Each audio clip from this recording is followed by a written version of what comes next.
वो कैसा पुत्र है जो माँ बाप के चरणों में समर्पित नहीं है? वो कैसा पुत्र है? मैं नहीं मानता हूं उसको पुत्र। जो माँ बाप के प्रति समर्पित नहीं है वो कैसा पुत्र है?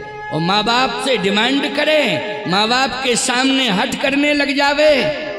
अरे अज्ञानी बेटा जब छोटा शिशु होता है अज्ञानी, तब वो जिद करता है। क्यों भाई? जिद कब करता है बेटा? जब अज्ञानी होता है। बोलो भाई, शिशु होता है तभी वो जिद करता है। क्यों? वो अज्ञानी है, उसको ज्ञान नहीं है। लेकिन जब वो वयस्क हो जाता है, उस समय यदि माँ बाप को विवश कर रहा है तो बोलो समस्या पैदा कर रहा है कि नहीं माँ बाप के सामने? खबरदार, जो सेवक साहि वहीं सकोची, निज हित चाही तासुमति पोची। आज भगवान राम ने भरत जी से एक बात कही, भरत मैं समझ रहा हूं कि तुम मुझे अयोध्या वापस ले जाना चाहते हो, लेकिन मैं एक प्रश्न तुमसे कर रहा हूं, इसका उत्तर दो। बताएं प्रभु, पिताश्री की मृत्यु क्यों हुई? इसका कारण बताओ। भरत जी ने कहा कि मैं स्वयं नहीं समझ पा रहा हूं, आप ही बता सकते हैं। भगवान राम ने कहा सत्य और धर्म के कारण हुई। कारण क्या बताया भगवान राम ने? जल्दी बोलो। सत्य और धर्म के कारण पिता की मृत्यु। चित्रकूट की बात सुना रहा हूं आपको, इसलिए सुनते जाओ। क्योंकि मैं क्या बताऊं, मेरा स्वभाव है कि कथा कहना जब शुरू करता हूं तो फिर विस्तार हो ही नहीं पाता है, उसी में इतनी डुबकियां लगवा देता हूं, खुद गहराई में चला जाता हूं कि उबर नहीं पाता हूं। लेकिन उसका सार निकालता हूं और आपको समर्पित करता हूं। भगवान राम ने कहा सत्य और धर्म के कारण पिताश्री के प्राण गए। ये नहीं कहा कि केकई अम्मा के कारण गए, ये नहीं कहा कि श्रवण कुमार के माता पिता के श्राप के कारण गए। कह सकते थे भगवान के माता पिता ने श्राप दिया था श्रवण कुमार के, इसलिए प्राण चले गए। और ये सत्यता भी है, बोलो है कि नहीं? श्रवण कुमार के माँ बाप ने श्राप दिया था महाराज दशरथ को, तो ये सत्य प्राण गए। लेकिन भगवान राम ने ये बात दोहराई नहीं कि कर्मों के कारण प्राण गए। श्रवण का वध किया, माँ बाप ने श्राप दे दिया, प्राण चले गए। नहीं, सत्य और धर्म के कारण प्राण गए। अच्छा बोलो भाई, अगर कोई पुत्र अपने पिता को सत्य और धर्म से जोड़ता है तो ईमानदारी से बताओ, पिता के यश को बढ़ा रहा है कि नहीं बढ़ा रहा है? बोलो। मरने के बाद उसकी कीर्ति को अमर कर रहा है कि नहीं कर रहा है? भले ही शरीर चला गया है, लेकिन पुत्र जो है कीर्ति अमर करने में लगा हुआ है कि मेरे पिता की कीर्ति अमर हो। बोलो ऐसा ही पुत्र होना चाहिए कि नहीं होना चाहिए? कि छिद्रान्वेषण करना चाहिए? यह है रामचरितमानस की मर्यादा और यह है रामचरितमानस का पुत्र। सत्य और धर्म के कारण पिता ने प्राण त्यागे हैं। इसका प्रमाण मानस में है अर्धाली से, रामचरितमानस की अर्धाली से। भरत, मेरा जो त्याग किया है ना, याद रखना वो संपत्ति के कारण नहीं किया है। कि अम्बा केकई ने विवश कर दिया था पिताश्री को कि संपत्ति राम को नहीं मिलनी चाहिए, संपत्ति के कारण मेरा त्याग नहीं किया है। भरत, सत्य और धर्म की रक्षा करने के लिए मेरा त्याग किया है।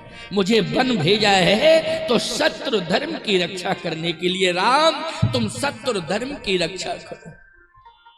बंदो अवध भवाल, सत्य प्रेम जहि राम जी पद, बिछड़त दीन दयाल, प्रिय तन तृण यव पर हरि। कितनी मर्यादित बात हो रही है बोलो पुत्र के द्वारा। इसलिए कहना चाहता हूं भैया, कम से कम इतना तो विचार कर लो कि लोक परलोक तो सुधार लो अपना। लोक परलोक मत बिगाड़ो, लोक परलोक सुधार लो।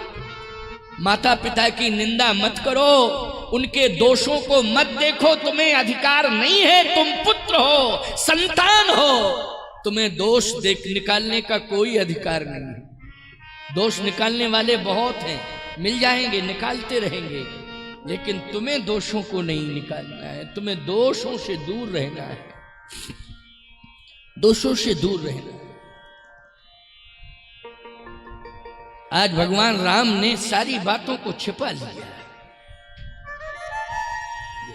संपूर्ण बातों को छिपा लिया।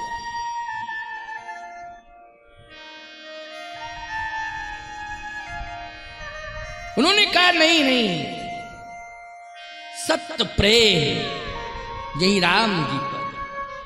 तुलसीदास जी कहते हैं कि सत्य प्रेम था राम के प्रति, लेकिन भगवान श्री राम ने एक बार भी इस बात को नहीं कहा कि श्रवण कुमार के माता पिता के श्राप के कारण ये कंडीशन हुई, प्राण गए, या संपत्ति नहीं देना चाहते थे इसलिए मुझे वन भेजा इसलिए प्राण गए। नहीं नहीं, राखे उराए सत मोहि त्यागी, राखे उराए सत मोहि त्यागी, राखे उराए सत मोहि त्यागी, राखे उराए सत मोहि त्यागी, तन पर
राखे उराय सत्य मोहि त्यागी, तन पर हरो प्रेम पन लागी। सत्य और धर्म की रक्षा करने के लिए ही मुझे वन भेजा है और सत्य और धर्म के कारण ही पिताश्री ने प्राण त्यागी। हे भरत, मैं सत्य और धर्म की रक्षा करने के लिए वन में रहूं या तुम्हारी बात मान करके मैं भवन में रहूं, ये बताओ। भवन बड़ा है कि सत्य बड़ा है? संपत्ति बड़ी है कि सनातन संस्कृति बड़ी है? बोलो भाई। सनातन संस्कृति। सावधान, सनातन संस्कृति की रक्षा करने के लिए महापुरुषों ने प्राण त्यागे,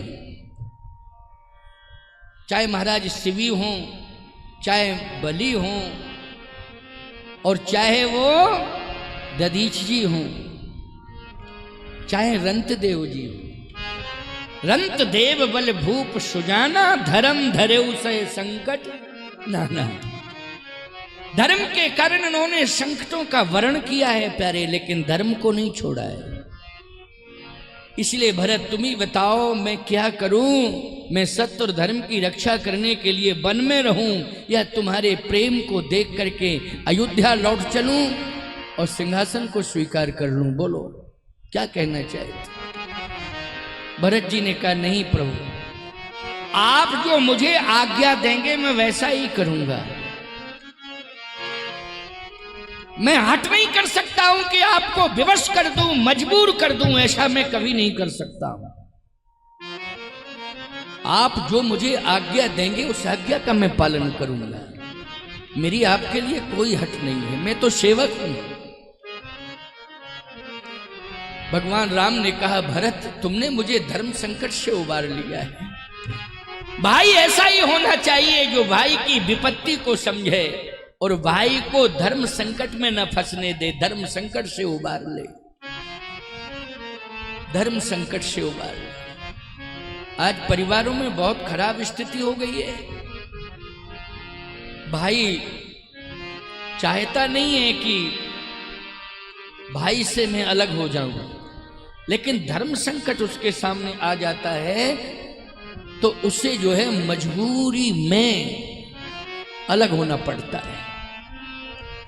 और परिवार में कोई ना कोई एक सदस्य ऐसा अज्ञानी होता है जो धर्म संकट पैदा कर देता है।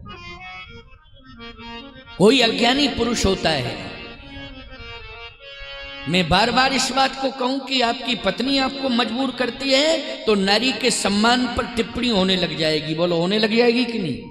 इसलिए मैं बार बार नहीं दोहराऊंगा इस बात, लेकिन कहीं ना कहीं इस बात पर विचार तो करना पड़ेगा। चाहे आपकी पत्नी हो और चाहे आपका पुत्र हो, आपकी संतान हो, आपको यदि धर्म संकट में वो डाल रही है तो याद रखना आप घुट घुट करके जीवन जिएंगे नहीं, जीवन ढोएंगे। आप जितने वर्ष तक जिंदा रहेंगे आप जीवन घुट घुट करके जिएंगे और जीवन जीना नहीं माना जाएगा, जीवन ढोना माना जाएगा। ये संपत्ति और ये सुख साधन ज्यादा दिन के नहीं है। अच्छा एक बात बताओ, अगर कोई जबरदस्त बीमारी आ जाए तो सुविधाएं अच्छी लगती हैं क्या? बोलो कोई बता दे मुझे। अगर कोई बीमारी जबरदस्त बैठ जाए अंदर शरीर के तो आपको सुविधाएं, ये महल, ये संपत्ति, खजाना, बैलेंस कुछ भी अच्छा नहीं लगता है, ना कोई रिश्ते नाते अच्छे लगते हैं। उस समय यही आप प्रभु से प्रार्थना करते हो कि मुझे रोग से मुक्त करो, रोग से मुक्त करो प्रभु। तो प्रभु ही रोग से मुक्त करता है। तो ये विरोध करके परिवार में भवरोग क्यों पैदा कर रहे हो? भवरोग है ये। पारिवारिक विरोध को क्या कहते हैं? भवरोग कहते हैं। इसलिए मैं कहना चाहता हूं कि संतुलन बना करके चलना है। भरत जी ने संतुलन बनाया है। अगर एक और भरत की माता कैकेयी ने संतुलन बिगाड़ा है तो याद रखना उसी राजवंश में भरत जी ने भाइयों में संतुलन बनाया है। और नारी जगत में मैं कहता हूं कि उस राजवंश में महारानियों के बीच में सबसे बड़ा संतुलन बिगड़ता हुआ बनाया है तो अम्बा कौशल्या ने बनाया है। इसलिए आज ज्यादा से ज्यादा नारी को चाहिए कि कौशल्या जी का चरित्र रामायण में पढ़े। रामायण पढ़ा करो और कौशल्या जी का चरित्र खास तौर से पढ़ा करो। आप भी रामायण पढ़ा करो, लेकिन रामायण में भरत चरित्र अवश्य पढ़ा करो प्यारे। भरत चरित्र कर नेम तुलसी जो सादर सुनई, सिय राम पद प्रेम अवश्य होए भवरस बिरति। भरत चरित्र अवश्य पढ़ा करो।